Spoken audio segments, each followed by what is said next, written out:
comenzamos un nuevo programa de Punto de Encuentro, nuestro espacio dedicado al estudio de la Biblia. Muchas gracias por acompañarnos. Continuamos con nuestra serie El Evangelio en Gálatas y hoy trataremos el sexto tema que lleva como título La prioridad de la promesa. Soy Nelson Salgado, profesor de Teología en la Facultad Adventista de Sagunto y me acompañan Josías Félix. ¿Qué tal, Josías? Muy bien, muy contento de poder sentarme a la mesa otra vez con vosotros. También nos acompaña Sara Pastor. ¿Cómo estás, Sara? Muy bien, como siempre encantada de estar aquí con vosotros y con los amigos que nos siguen. Y también tenemos a Israel Guntín. ¿Qué tal el día? Muy feliz, muy contento y aprovechando esta nueva oportunidad de seguir estudiando el libro de Gálatas y aprovechamos también de mandar un saludo a todos los que siguen el programa. Antes de comenzar con nuestro programa, queremos ofreceros los cursos que podéis encontrar en quecurso.com. Cursos bíblicos, cursos de familia, de educación, de salud, totalmente gratuitos, útiles y muy interesantes. Comenzamos ya con nuestro tema de hoy.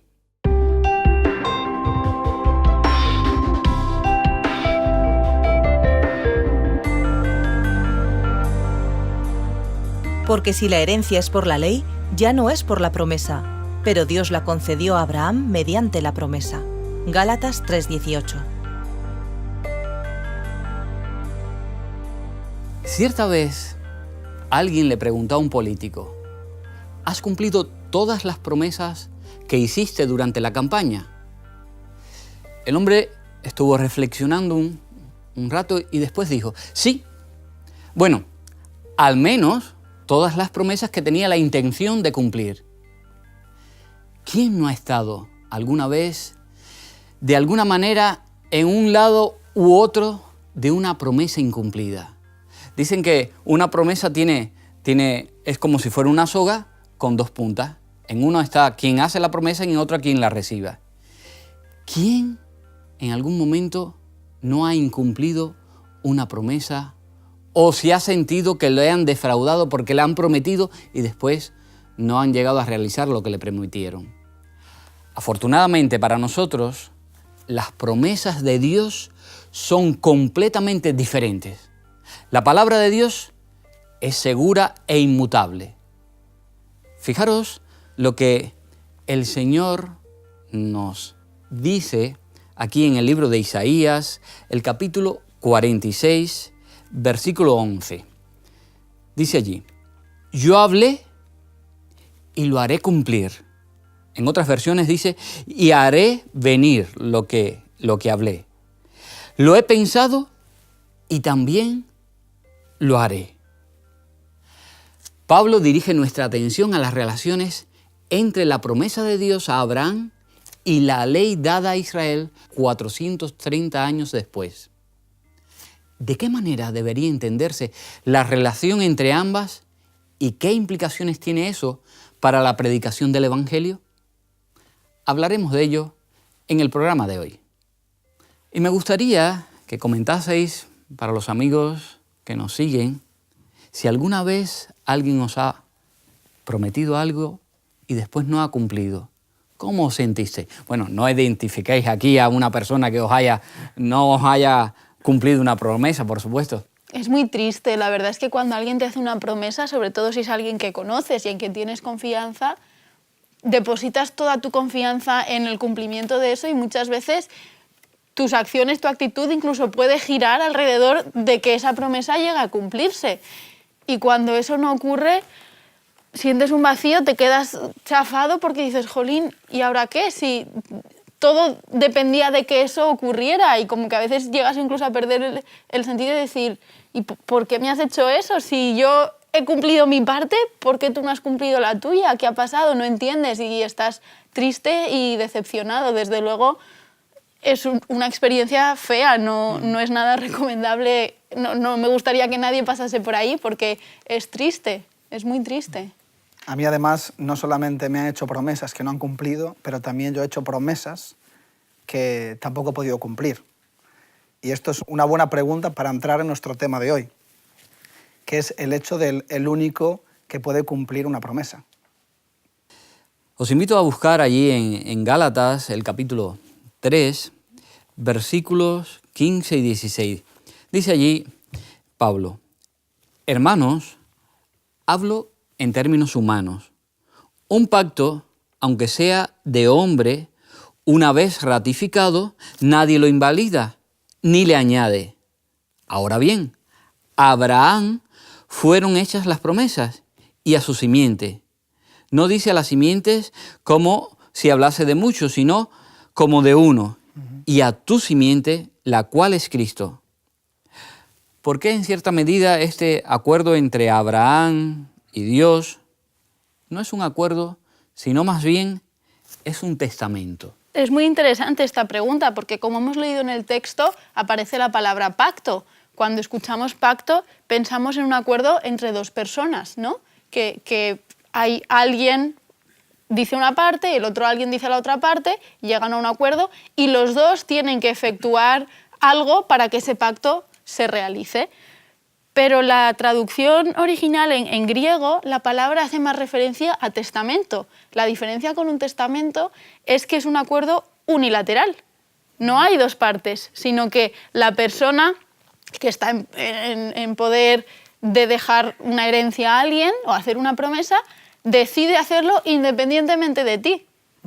No hay que llegar a un acuerdo entre los dos, sino que yo dejo escrito mi testamento y una vez yo lo he escrito, sucede hoy en día, cuando tú vas al notario, dejas tu testamento, nadie puede hacer nada para invalidar eso, porque es tu voluntad y es incondicional, no depende de lo que hagan las otras personas. Y es muy bonito pensar que las promesas de Dios, la promesa que Dios le hizo a Abraham, es un testamento incondicional.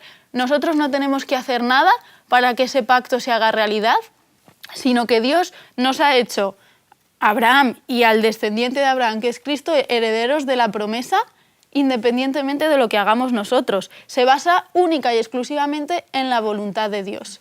Nada de lo que hagamos nosotros va a modificar ese testamento de Dios, y el beneficiario es muy específico, Abraham y su descendencia, ¿no? Tiene muy claro quién es el heredero de esa promesa. Y lo más importante es que es inmutable, tiene una naturaleza inmutable, no va a cambiar nunca, porque Dios siempre cumple sus promesas, y es muy bonito eso. O sea que en el libro de Génesis, a lo que dice Sara, cuando Abraham se encuentra con Dios y le da estas promesas, Abraham lo único que hace entonces es recibirla, no tiene que hacer nada más. Y esta es una idea muy buena que el apóstol Pablo va a tratar en Gálatas, porque realmente como cristianos muchas veces queremos hacer pactos con Dios, esperando ser merecedores de alguno de sus beneficios, cuando Él aquí pues ya nos está diciendo que estas promesas se van a cumplir porque Él las ha dado. Y nosotros, si queremos aportarle algo a esto, nos estamos acercando un poco a la postura de los Gálatas, que seríamos un poco legalistas, querer ganarnos el favor de Dios a cambio de algo. Y aquí Abraham lo único que dice es que él creyó y lo aceptó, ¿no? Y es bonito, perdón, porque sin duda alguna Abraham tampoco lo merecía. O sea, Abraham no había hecho nada especial para recibir una promesa. Abraham no era alguien que dijeras, wow, pues el gran Abraham, ¿no? Simplemente era una persona que Dios escogió y eligió. Y eso es lo importante. Que lo especial de Abraham no radicaba en que él fuera especial, sino que había sido llamado, ha sido escogido y le dieron la promesa. Por eso es que fue especial, porque recibió la promesa. Y es también, a los cristianos también nos da una reflexión importante, ¿no? No tenemos que hacer nada. Dios nos elige no porque seamos especiales, simplemente porque Él quiere hacernos especiales. Nos ama, Él quiere, nos quiere. exactamente. Además, la idea es extraordinaria, porque en un pacto una de las partes puede romper el compromiso. Claro. Pero en el caso, como decía Sara, cuando es un testamento, cuando es Dios, nosotros no podemos romper, porque no tenemos nada que romper. Claro. Él ha hecho su parte y ya nosotros simplemente es dejarnos en sus manos y tomar ese testamento, esas buenas que nos da. Y menos mal que es así, ¿no? Porque si llega a depender de nosotros, pues entonces este pacto ya se hubiera terminado hace mucho tiempo. Por eso que Dios, que conoce nuestra condición, de nuestra relación rota con Él, es consciente de que nosotros pues no somos capaces de cumplir ningún pacto en relación con Él. ¿Qué papel jugaba la confianza en esa relación? entre Abraham y Dios? Yo creo que jugaba todo el papel. La confianza era la base de esa promesa, la confianza era la base de ese testamento. Debido a que, si nos remontamos a la historia para que nuestros amigos lo conozcan, Abraham es llamado por Dios, por una voz que le dice, hey, vete de tu casa, abandona todo lo que tienes, déjalo porque yo te voy a dar una tierra prometida. Entonces vas a aventurarte en un viaje de mucho tiempo, junto con toda tu familia, vas a tomar tus pertenencias, lo que puedas llevar en este viaje, y yo te voy a dar algo. Entonces, imagínate que en este momento alguien nos diga, oye, mira, te tienes que ir. ¿Pero a dónde, no? ¿Pero por qué? A una tierra prometida. Bueno, pero al menos dime dónde es. No, es una tierra donde fluya leche y miel. Tú llévate lo que puedas y vete. Y Abraham decide irse, decide obedecer esa voz, ese llamado, decide obedecer a ese Dios que le había dicho, sal de ahí, sal de tu tierra, porque yo te voy a dar algo que es mucho mejor. Entonces, vemos que la confianza, sin duda alguna, es importantísima. Vemos en Génesis 15, 6 también que dice, Abraham creyó al Señor y eso le contó por justicia. Abraham creyó que iba a tener una descendencia, aunque fuera viejo, aunque ya no pudiera humanamente, tal vez él se sentía que no podía tener una familia, le dijo, mira, tú vas a tener descendencia.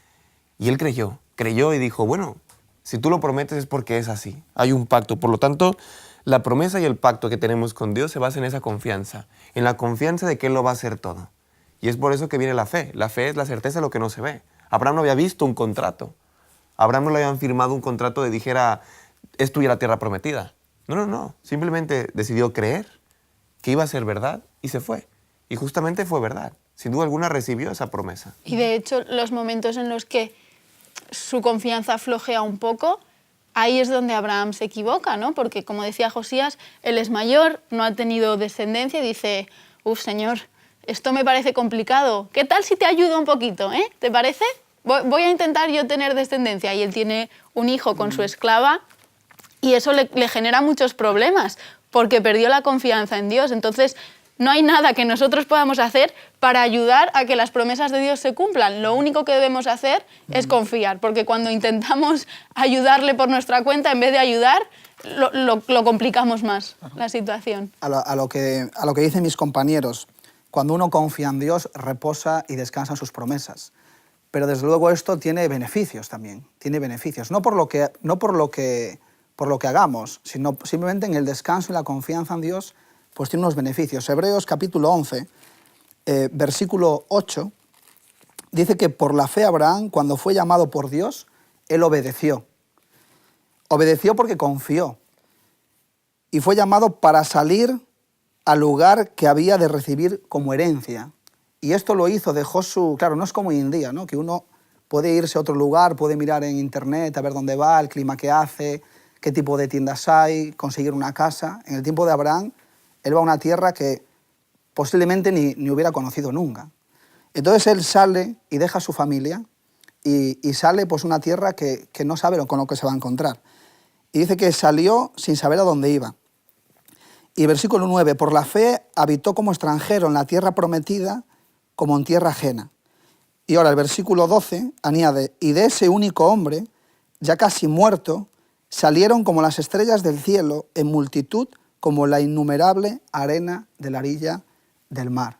Es decir, además de la confianza que tuvo Abraham en Dios, él tuvo el beneficio, tuvo las bendiciones que desde luego nunca jamás hubiera tenido un hombre ya de 99 años, tuvo la posibilidad de tener una generación preciosa que desde luego perdura hasta nuestros tiempos. Y esto solamente lo hizo Dios porque Él quiso. Y Abraham lo único que tuvo que hacer fue pues, recibir estas bendiciones. Siguiendo aquí, analizando el capítulo 3 de Gálatas, el versículo 7 dice, «Sabed, por tanto, que los que son de la fe, estos son hijos de Abraham». En cierta medida, ¿por qué la fe es la marca distintiva del creyente? La fe es la marca distintiva porque nosotros también estamos en una promesa. Dios nos ha hecho una promesa también a nosotros. La promesa de la salvación. La promesa de que Él volverá y nos llevará a una tierra nueva. Una tierra donde fluyera leche y miel. Una tierra donde ya no habrá sufrimiento ni dolor. Por lo tanto, también hay una promesa, hay un pacto con nosotros. Y es un pacto también que se basa en la fe. ¿Por qué? Porque nosotros, sin duda alguna, tal vez no tenemos ninguna parentela con Abraham. Tal vez nuestra descendencia no llegara hasta Abraham. Pero aquí se nos dice, somos descendencia de Abraham. ¿Por qué? ¿Por qué somos descendencia de Abraham? Y lo deja muy claro en Romanos 8, Pablo lo deja muy claro, Romanos 8:15, cuando dice, porque no recibiste el espíritu de esclavitud para volver al temor, sino que recibiste el espíritu de hijos adoptivos, por el cual clamamos, Abba Padre, como papito hermoso. Algo muy, muy fraternal entre tu padre y tú. El mismo espíritu testifica que somos hijos de Dios. Y si hijos, también herederos. Herederos de Dios y coherederos con Cristo. Si es que padecemos junto con Él, para que junto con Él seamos glorificados. Claro. Por lo tanto, aquí hay una herencia. Y de esta herencia, por fe, porque Abraham hizo una promesa y un pacto de fe, nosotros al tener fe en Cristo Jesús, al tener fe en Dios, nosotros también somos herederos de esa promesa. Porque la promesa no se basó en la carne, sino en el Espíritu. Y como nosotros compartimos el mismo Espíritu, también somos herederos. Por lo tanto, hay una marca distintiva. Hay algo que tienes que tener para que esa herencia puedas recibirla. Es fe. Únicamente es fe, únicamente es aceptarla. Decir, está bien, yo quiero tener esa herencia. Yo quiero ser como Abraham. Yo quiero ser de la familia de Abraham. Y si tú quieres ser de la familia de Abraham y de llamar a Dios Abba Padre, simplemente tienes que creer para ser heredero.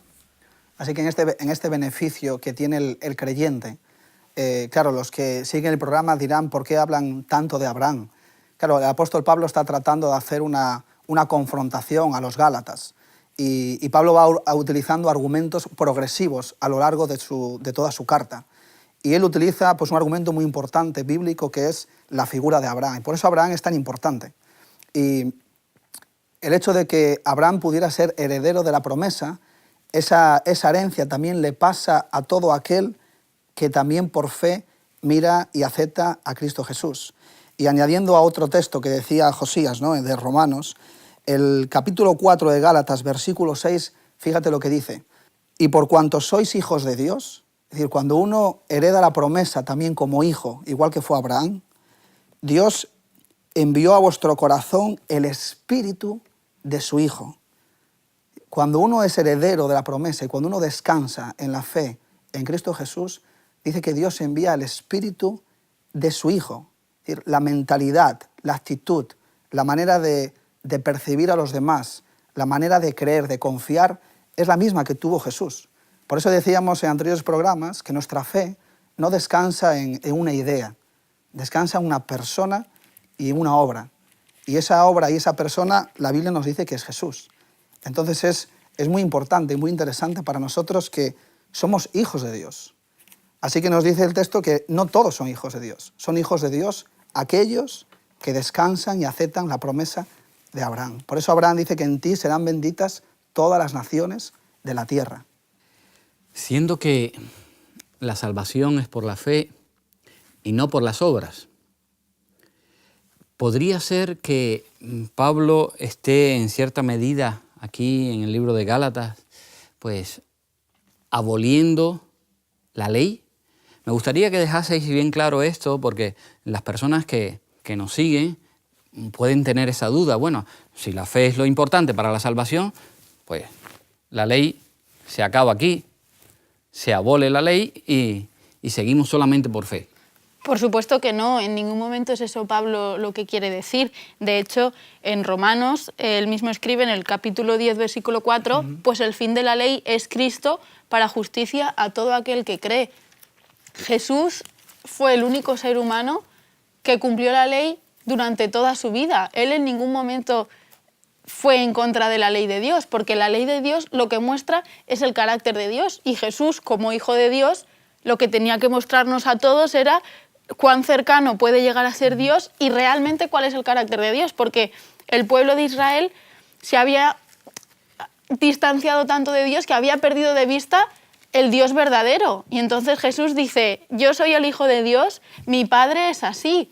Con mi carácter estáis viendo cómo es mi Padre. Entonces Él cumple la ley en todo momento y nos muestra que la ley es la consecuencia de la fe. Cuando tú tienes fe en Dios y amas a Dios, Él pone en ti el Espíritu Santo y es el que te va transformando día a día para que te parezcas un poco más a Jesús, porque nuestro modelo es Jesús. Y entonces no es el objetivo de yo voy a cumplir la ley, como eran los legalistas en Gálatas que tenían ese problema, ¿no? Que decían, no, hay que cumplir la ley.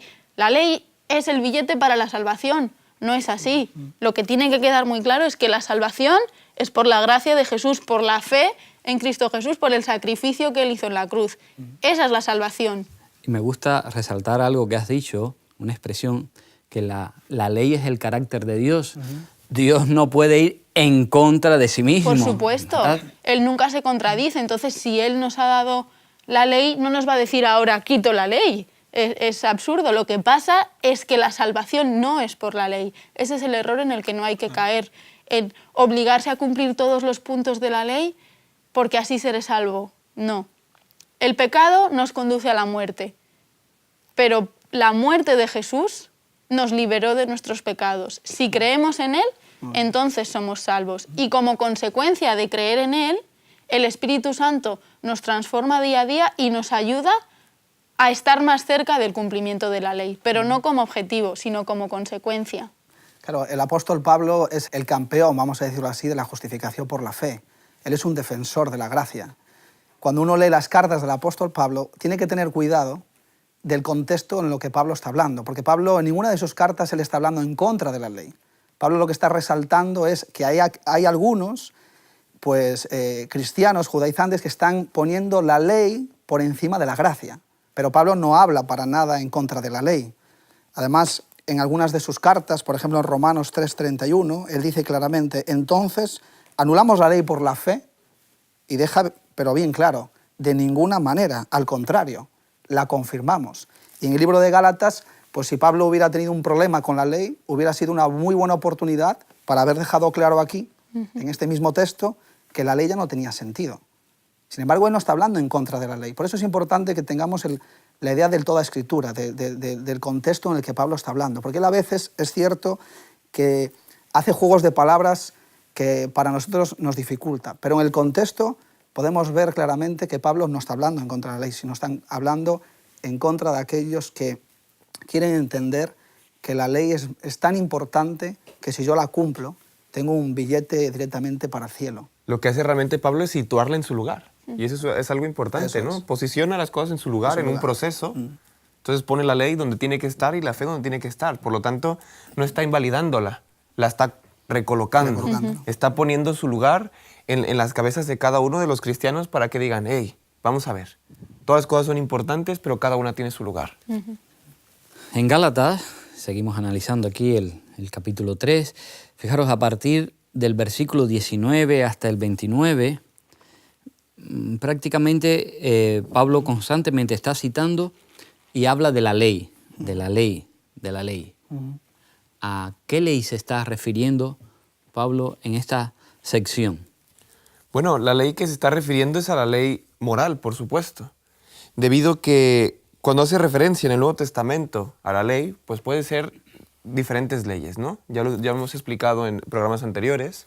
Hay leyes ceremoniales, hay leyes sociales para facilitar la convivencia, hay una ley moral, o incluso cuando utilizaban la palabra ley se puede referir a la Torah completa, a la Torah completa. Por lo tanto, la pregunta es, ¿a qué ley se está refiriendo? Y si me acompañan para leer este texto, cuando habla en Gálatas, empieza diciendo, ¿para qué sirve la ley? En el versículo 19, 3:19. Fue dada por causa de las transgresiones hasta que viniera el descendiente. ¿A quién se refiere la promesa? La ley fue promulgada por los ángeles por medio de un mediador. Aquí es interesante, ¿no? Nos pone en un contexto. Nos hace recordar un versículo. El versículo en que la ley fue dada a Moisés para el pueblo de Israel, que la tenemos en el Antiguo Testamento. Fue dada por medio de unas tablillas. Por lo tanto, hay un mediador y nos preguntamos, ¿quién es ese mediador? Y es claro que el mediador es Moisés. Es claro que ese mediador fue Moisés. Pablo, por ejemplo, utiliza la Septuaginta, y en la Septuaginta, en el texto que se refiere en el Antiguo Testamento, hace referencia a que había ángeles con Dios. Por lo tanto, es que por eso Pablo, aquí también se autoriza este versículo porque utilizaba mucho el Antiguo Testamento. Él utilizaba el Antiguo Testamento ampliamente, y ahí se dice que había ángeles. Por lo tanto, es que Pablo hace esa referencia de que fue entregada por ángeles por medio de un mediador, ese mediador que la dio al pueblo de Israel. Por lo tanto, es una evidencia clarísima de que es la ley moral. Se está refiriendo a los 10 mandamientos aquí. Pero como dijimos, no la está invalidando, al contrario, la confirma. Pero cuando habla de la ley, no podemos confundirnos si es la ley moral. No. Está hablando en este momento, en este contexto, está hablando sobre los 10 mandamientos. Que los 10 mandamientos lo que hacen es, sin duda alguna, es el ideal. Y por nuestros pecados, aquí hay algo muy importante que dice, por nuestras transgresiones, tuvo que ser dada por escrito. Porque ya se conocía. Porque la ley es eterna. Pero fue dada por nuestras transgresiones. Para que nos diéramos cuenta qué tan lejano estábamos del ideal. Para que fuera nuestro espejo. Que dijéramos, ¿dónde estamos nosotros situados? ¿Realmente somos buenos o no somos buenos? Y frente a la ley, vemos que nuestros pecados están ahí. La ley moral y la ley ceremonial para el judío era algo muy importante, pero desde luego ellos hacían también una diferencia. En lo que dice Josías, por ejemplo, el versículo 19, antes de preguntar para qué sirve la ley, el apóstol Pablo pone ahí una palabra, ¿no? Entonces.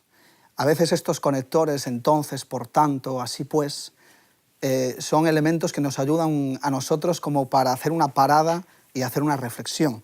Porque él trata de conectar lo que ha dicho anteriormente con lo que va a decir ahora. ¿Para qué sirve la ley? Claro, aquí en el contexto de Gálatas capítulo 3, del 19 en adelante, claro, está hablando de que la ley lo que hace que se ha dado por causa de transgresiones. La palabra transgresiones tiene que ver con la idea de condenar, con la idea de mostrar, de alumbrar algo que está mal hecho. La ley ceremonial no tenía el propósito de condenar, tenía un propósito de apuntar, tenía un propósito de mostrar, de enseñar elementos pedagógicos para que ellos pudieran ser conscientes de todo lo que hacían tenía que ver con la necesidad de un Salvador.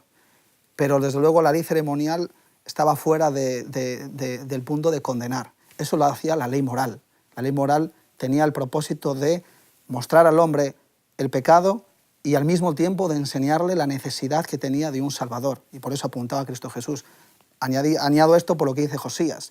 ¿Por qué razón apunta aquí a la ley moral? Sencillamente porque la ley moral tenía ese propósito, el de condenar y el de enseñar. La ley ceremonial no era ese el propósito. Y siendo que estáis hablando de la ley, ¿para qué sirve? ¿Podríais, un poquito más para los amigos que siguen nuestro programa, explicar esa función de la ley, para qué sirve? Ya habéis hablado un poco. Aún más, ahondar un poco más para que ellos les quede bien claro. Bueno, la idea del apóstol Pablo de la ley, los que nos siguen podrán darse cuenta que estamos hablando mucho tiempo de la ley, pero es que el apóstol Pablo habla mucho tiempo de la ley, porque es algo muy importante para los judíos. Y él trata de hacerles entender cuál es el lugar que ocupa la ley de Dios. ¿Para qué sirve la ley? ¿Para qué fue dado la ley? La ley existió siempre. Antes de la creación de Adán y Eva, antes de la creación de este mundo, ya existía la ley. Si no hubiera existido ley, pues Adán y Eva no hubieran podido pecar. Sin embargo, dice que transgredieron la ley de Dios y pecaron, y su relación se rompió con Dios. Luego vino la promesa, pero antes de la promesa, en Génesis 3:15, aparece un texto muy importante, y es que Jesús mismo se va a hacer cargo de esa ruptura para poder volver a reconciliar. Ahora, más tiempo después, aparece la ley en los mandamientos de Dios, en Éxodo 20, en el Sinaí, al mismo tiempo que la ley ceremonial. Es decir, fue añadida. Si fue añadida, quiere decir que la promesa estaba antes que esa ley que se añadió. Ahora, ¿por qué razón se añadió la ley? Si la ley existió siempre. Bueno, es muy sencillo. La ley no cambió nunca, la ley siempre fue la misma, los principios fueron inmutables. Ahora, lo que se hizo en el Sinaí fue, pues, expresar, definir y enumerar esa ley para una nueva necesidad que surgió en cuanto al hombre que se había caído. Por ejemplo, hay una ley, hay un mandamiento que dice no matarás, hay otro que dice que no adulterarás. Obviamente esto antes del pecado no tenía sentido, porque eso, la ley de Dios estaba en el corazón de Adán y Eva. Sin embargo, una vez que viene el pecado, la ley, los principios siguen iguales, pero se definen de otra manera. Y esto no había ocurrido nunca antes. Entonces la ley se definió, se expresó y se enumeró. Y fue dada por escrito para que especialmente el pueblo de Israel pudiera ser consciente de su necesidad de un Salvador, porque realmente, según el texto bíblico, lo habían olvidado. Claro, es que llevaban mucho tiempo viviendo en Egipto, en una tierra que tenía unas costumbres y una religión completamente distintas a ellos. Durante más de 400 años, las generaciones que habían entrado habían muerto ya y los que quedaban habían nacido estando en Egipto, no conocían otra cultura. Llevaban la cultura que sus padres les habían enseñado, pero realmente tenían una influencia muy fuerte de la cultura egipcia. Entonces habían perdido de vista la ley de Dios, los principios morales que conocían desde el principio. En ese momento se transmitían de manera oral, no estaban escritos, como ha dicho Israel, hasta ese episodio con Moisés en el Sinaí no se escribieron, pero sí los conocían porque se transmitían de manera oral. Y lo habían perdido de vista, se les había olvidado. Entonces es una manera de Dios de volver a meter a su pueblo dentro del redil, por así decirlo. Decir, hey, veo que nuestra relación está peligrando. Os voy a dejar por escrito para que lo recordéis de manera más fácil el ideal de convivencia, el ideal de las normas. Os voy a poner unas leyes ceremoniales para que entendáis lo que sucederá cuando yo envíe a mi Hijo Jesús, que la salvación es por la fe, que Él va a tener que morir por vosotros. Y con estos ritos de sacrificios vosotros lo vais a entender y lo vais a aprender. Entonces, yo lo veo como un acto de amor de Dios hacia su pueblo, en un intento de reencontrarse con ellos. Y además me gusta mucho una analogía que dice que la ley es como si fuera una lupa. Cuanto tú más te acercas a la ley, cuanto tú más te acercas a la lupa, ves las cosas agrandadas. Y eso sucede con el pecado. No es que tú ves algo que no existía. Tú ves lo que ya hay, pero lo ves agrandado, como hace una lupa. Entonces todos somos pecadores, todos tenemos manchas, todos tenemos pecados. Pero cuando estás lejos de la ley no eres consciente porque no lo ves. Y cuando te acercas a ella, como una lupa lo magnifica y entonces eres capaz de ser consciente de eso y poder trabajar sobre ello y mejorar y cambiar y ser una mejor persona. Entonces me parece algo bonito. No, es cierto que el propósito de la ley es condenar, pero también nos ayuda a acercarnos más al ideal de Dios y al carácter de Jesús. Claro, tiene dos connotaciones la ley, ¿no? Y esto es importante que lo tengamos claro. Un punto sería que la ley es dada por Dios, por su gracia, para que aquellos que quieren caminar en este nuevo pacto de la gracia, puedan saber por dónde van pisando. Entonces la ley lo que hace es enseñarte. Sé que tiene una connotación negativa a veces, y Pablo la usa, pero también usa la connotación positiva. Y es que la ley, además de que nos apunta al pecado, nos muestra un Salvador. Entonces, si no llega a ser por la ley, entonces yo no podría mirar a Jesús. Así que hay que tener cuidado, porque Pablo usa estas dos maneras de enfocarse a la ley que son muy importantes a tener en cuenta. La ley tiene una parte que nos llama la atención y nos señala nuestros pecados, pero también tiene la otra parte, que es mostrarnos a Jesús. Y es importante que la ley nos condena, pero a causa de nuestras transgresiones. La ley no condena porque en sí misma condene, sino nos condena porque nosotros somos pecadores. Por lo tanto, al estar en comparación con la ley, es ahí cuando viene la condenación. Pero no es porque en sí misma sea mala, no es porque en sí misma sea negativa. No, al contrario. Es simplemente un espejo de ideales. Es el ideal. Y me gusta mucho lo que dice Sara, debido a que la ley fue dada por amor. Y la ley realmente es una carta de amor, donde Dios le dice al pueblo de Israel, aunque tú me traiciones, yo no te voy a traicionar. Yo no voy a tener otras personas, yo no voy a tener otro pueblo. Yo no te voy a matar, yo no te voy a robar, yo voy a estar contigo. No te preocupes, y la ley es una declaración de amor de Dios hacia ellos. Y tiene la función principal, primero, de hacer una paz social, de que ellos vean cuál es el ideal, cómo podrían vivir bien en comunión todos juntos. Entonces, ese es ideal, como dice la lupa. Cuando tú estás frente a la ley, ves qué tan lejos estás de lo que Dios quiere de ti. Por lo tanto, te dice, hey, busca a alguien, busca a alguien, busca a alguien. Y lo único que puedes buscar es a Cristo Jesús, el que te pueda acercar a Dios. Porque mira si es importante la ley, que dice Génesis, en los primeros capítulos, que cuando Dios creó este mundo, todo era bueno en gran manera, lleno de paz, de bendición. Sin embargo, cuando el hombre decide romper esa relación con Dios, pues heredamos todas esas desgracias que hoy en día suceden alrededor de nosotros. Así que la ley no es que solamente sea buena, sino es necesaria. Es necesaria para una sociedad, para un mundo realmente que está ausente de amor. Tal vez los amigos que siguen nuestro programa pueden pensar, es que la ley, esa connotación mala, ¿no? Las leyes son buenas. Claro. De hecho, en todos los países, en la actualidad, hay, por ejemplo, la ley que regula la circulación del tráfico, ¿verdad? Claro. Es mala. Es mala si una persona, pues en un momento determinado, cuando hay un semáforo en rojo, se lleva el semáforo. Porque si hay un policía o una cámara, sacan una foto y te ponen una multa. ¿Es malo eso? Hombre, claro, para el bolsillo puede ser malo, pero no es malo. Claro. Porque si tú te llevas ese semáforo en rojo, pasas con la luz en rojo, puedes provocar un accidente. Entonces, la ley lo que está es protegiendo a todo el conjunto de ciudadanos de ese país. La ley de Dios nos protege a todos. Es buena. Es cierto que cuando estamos haciendo algo indebido, pues entonces la ley es el reflejo. Oye, no estás actuando bien. Aquí en el libro de Gálatas, hablasteis antes, lo mencionasteis, Gálatas 3:19, dice Pablo, la ley fue añadida a causa de las transgresiones, y mencionaste, ¿verdad?, el episodio del Sinaí, fue donde Dios se la da a Moisés. Pero claro, alguna persona puede decir, bueno, pero ¿qué pasaba antes? Antes no existía ley. O sea, las personas que vivieron antes del Sinaí, que podían hacer a sus anchas, pues no tenían que preocuparse porque no había ley.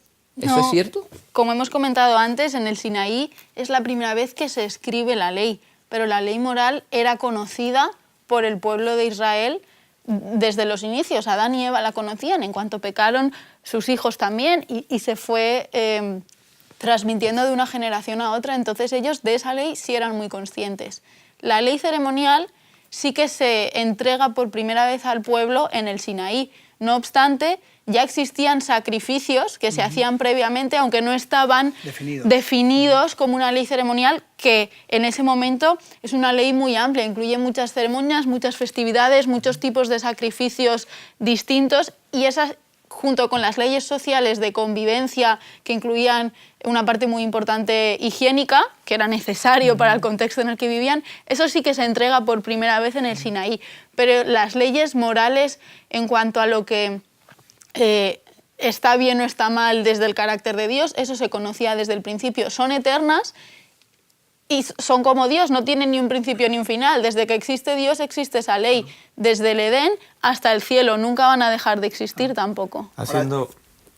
Por favor. Haciendo una cronología, podemos ver que Adán y Eva fueron creados a imagen y semejanza de Dios. Por lo tanto, si Adán y Eva fueron creados a imagen y semejanza de Dios, fueron un reflejo de su carácter. Adán y Eva tenían el carácter de Dios, porque aparte, en ese momento conocían a Dios, estuvieron con Él. Estaban en perfecta relación con el Padre y pudieron conocer quién era el Padre, cómo se comportaba Dios. Una parte de ese carácter estaba en ellos, por lo tanto lo conocían. Y hacemos cronología, el hombre peca, por lo tanto cuando peca hay una necesidad muy grande de un Salvador. Seguimos en la historia y el hombre cada vez se fue separando más de Dios. Y en esa separación que hay de Dios, por lo tanto necesita una promesa. Hay una promesa, se la da Abraham. Pero el hombre se sigue separando de Dios. Se sigue separando y sigue desconociendo cada vez más el carácter de Dios. Cada vez pierde en su memoria quién era Dios. ¿Quién era ese Dios?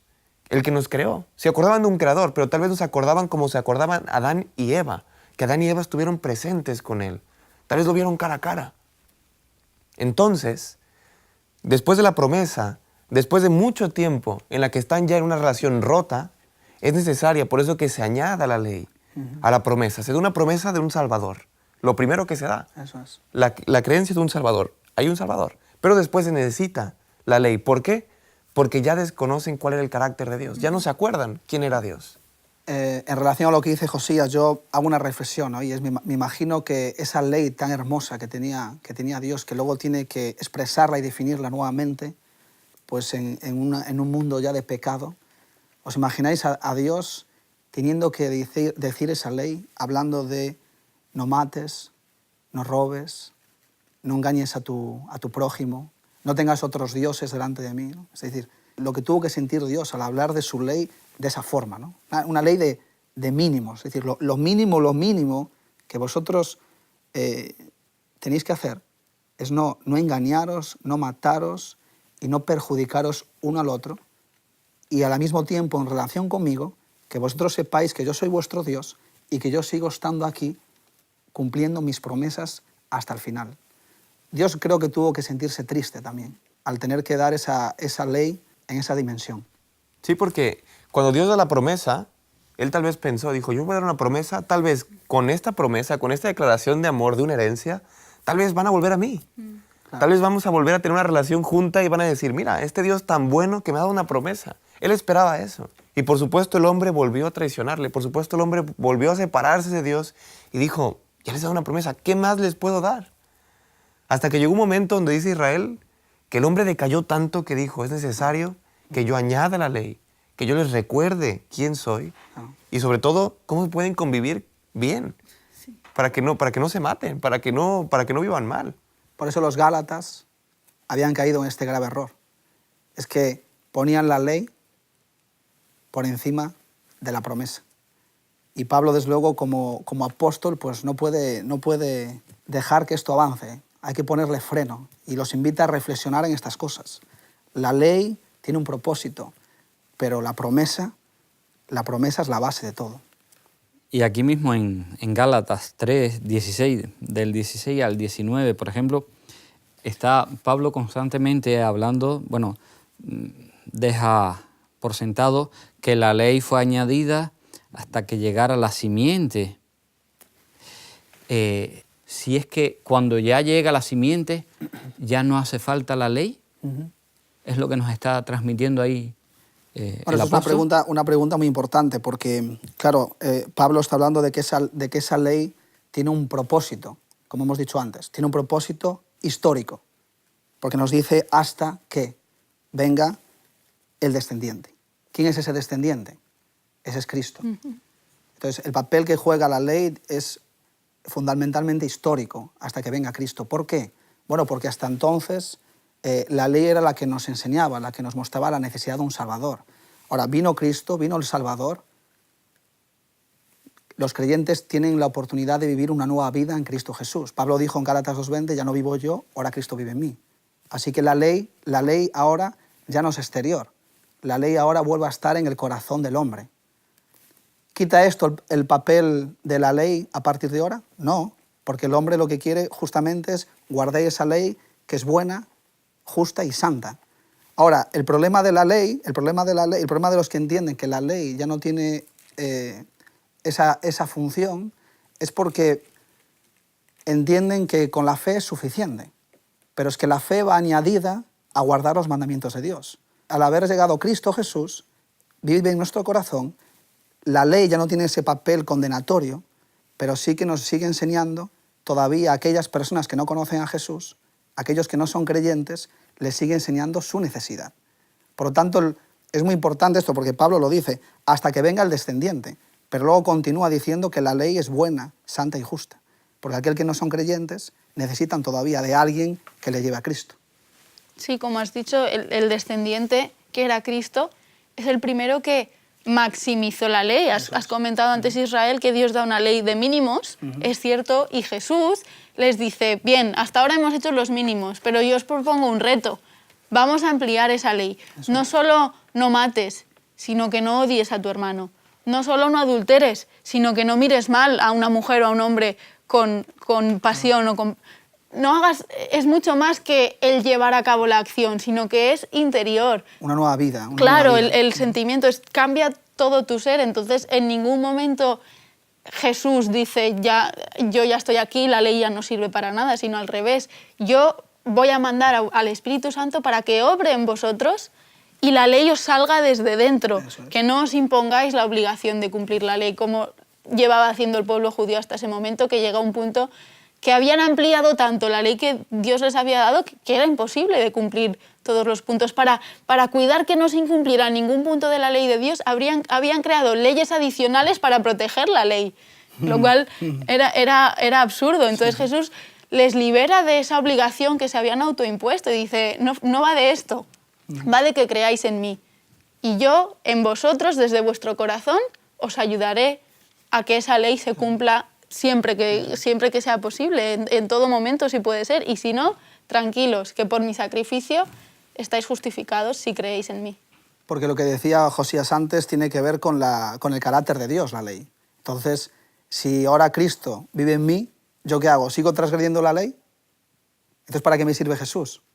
En Gálatas 4:6, que lo hemos leído antes, dice que cuando sois hijos de Dios, ahora que somos creyentes, ahora que hemos aceptado a Cristo como nuestro Salvador, pues entonces Dios envía a vuestro corazón el espíritu de su Hijo. Entonces, esa persona ya no puede seguir siendo igual, pero ya no puede seguir siendo igual porque ocurre un milagro en su interior. Hasta entonces la ley era exterior, era simplemente pues, algo que reflejaba el carácter de Dios, pero ahora ese carácter con la venida de Cristo va a morar en el corazón del creyente. Entonces, el decir que la ley ya no tiene sentido, desde luego, Pablo no dice nunca que la ley ya ha perdido su propósito. Ha perdido su propósito histórico, pero todavía sigue vigente, porque es lo que nos ayuda a volver a estar en armonía con Dios. Esa armonía que se rompió, esa relación que se rompió, Jesús la ha unificado. Y nosotros, en nuestro corazón, surgen nuevas motivaciones, nuevos deseos, nuevos impulsos, pero ya no del hombre del pecado, sino ahora viene de un nuevo nacimiento en Cristo Jesús. Y por supuesto, Cristo lo que viene a hacer es hacernos volver al principio. Cristo lo que quiere es romper toda separación entre Dios y el hombre, una obra de reconciliación. Por lo tanto, quiere que volvamos a una relación nueva, renovada con nuestro Padre, con Dios. Y en esta relación, yo le comentaba a alguien, le decía, mira, es que cuando tú estás con una persona, una relación, con tu novio, con tu esposo, tú no piensas, es que yo no puedo hacer esto, es que yo no puedo hacer lo otro. No, porque es una relación. Tú no piensas en lo que no puedes hacer, sino piensas en lo que puedes hacer, en los beneficios de esa relación. Y cada vez te vas asemejando a esa persona cada vez más. Y es importante que entendamos, cuando estamos con Dios es una relación, y no se enfoque en lo que no puedo hacer, sino en lo que yo puedo hacer con Él. Y lo que no puedo hacer es para proteger esa relación. Por eso existe la ley, para proteger esa relación, para que esa relación no se vuelva a romper más. Y es por eso que Cristo habita en nuestros corazones. Y como dice 2 Corintios 3, del 1 al 5, ahora nosotros somos cartas ya no escritas por piedra, sino la ley está escrita en nuestros corazones. Es un texto precioso, somos cartas al mundo que no fueron escritas por piedra. Ahora las cartas, la ley está en nuestro corazón. Es importantísimo. Hebreos 10:16 también lo dice, que la ley es santa, perfecta. ¿Pero para qué? Para que se refleje en nuestros corazones. Dice el Ezequiel, fíjate, en el Antiguo Testamento, en el capítulo 36, del versículo 26 y 27, os daré un corazón nuevo, os daré un corazón nuevo. Y pondré un espíritu nuevo dentro de vosotros, y quitaré de vuestra carne ese corazón de piedra, y os daré un corazón de carne. Y pondré mi espíritu dentro de vosotros, y haré que andéis en mis mandamientos, y que guardéis mis leyes, y que las cumpláis. Eso es lo que dice el profeta Ezequiel, mirando al futuro cuando Cristo vendría, esa nueva manera de vivir del creyente. Por eso Jesús es tan importante para nosotros. Es una nueva dimensión completamente que el cristiano, que el creyente alcanza en su vida espiritual. Y sobre todo para las personas que nos siguen, habéis estado hablando de la vigencia de la ley. Me gustaría que presentaseis algún texto donde se pueda comprobar que a pesar de que Jesús ha venido, la ley sigue vigente. Bueno, hay un texto precioso que es justo en el Sermón del Monte, una de las predicaciones más espectaculares de Jesús. Por lo tanto, en ese texto dice, en Mateo 5:17, no penséis que he venido a abolir la ley o los profetas. No he venido a invalidar, sino a cumplir. Entonces, aquí vemos que Cristo dice, yo voy a cumplir la ley, no abolirla.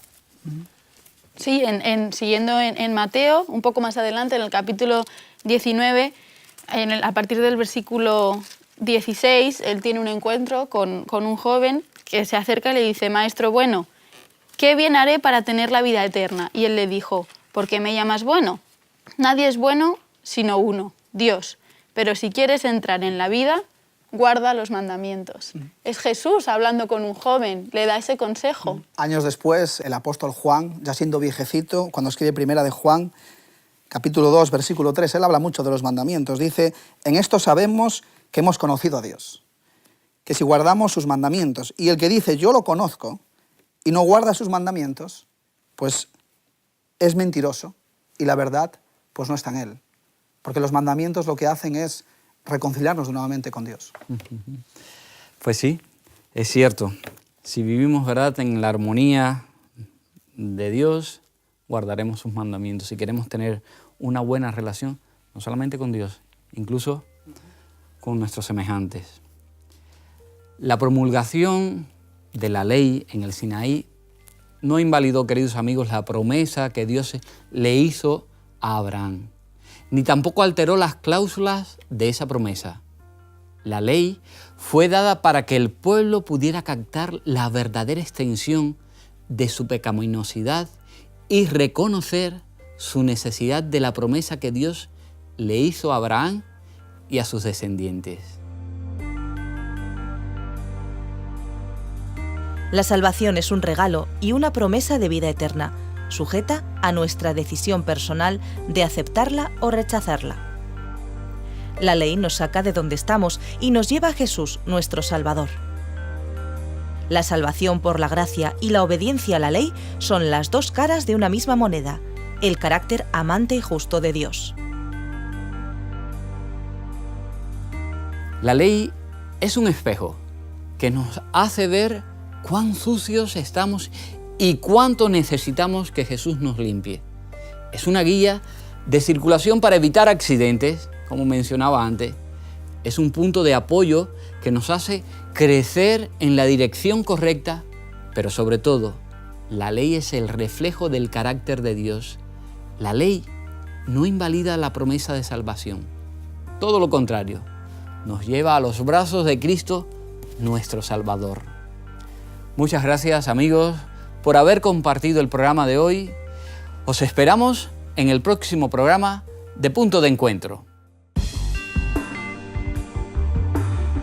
Durante su servidumbre, el pueblo había perdido en gran medida el conocimiento de Dios y de los principios del pacto de Abraham. Al liberarlos de Egipto, Dios trató de revelarles su poder y su misericordia para inducirlos a amarlo y a confiar en Él. Los llevó al Mar Rojo, donde perseguidos por los egipcios parecía imposible que escaparan, para que pudieran ver su total desamparo y necesidad de ayuda divina. Y entonces los libró. Así se llenaron de amor y gratitud hacia Él y confiaron en su poder para ayudarlos. Los ligó a sí mismo como su libertador de la esclavitud temporal. Pero había una verdad aún mayor que debía grabarse en sus mentes. Como habían vivido en un ambiente de idolatría y corrupción, no tenían un concepto verdadero de la santidad de Dios, de la extrema pecaminosidad de su propio corazón, de su total incapacidad para obedecer la ley de Dios y de la necesidad de un Salvador. Todo eso se les debía enseñar. La ley de Dios, pronunciada con grandiosidad aterradora desde el Sinaí, es el dictamen de condenación para el pecador. Le corresponde a la ley condenar, pero no hay en ella poder para perdonar o redimir. Es ordenada para vida. Los que caminen en armonía con sus preceptos recibirán la recompensa de la obediencia, pero causa servidumbre y muerte para los que permanecen bajo su condenación.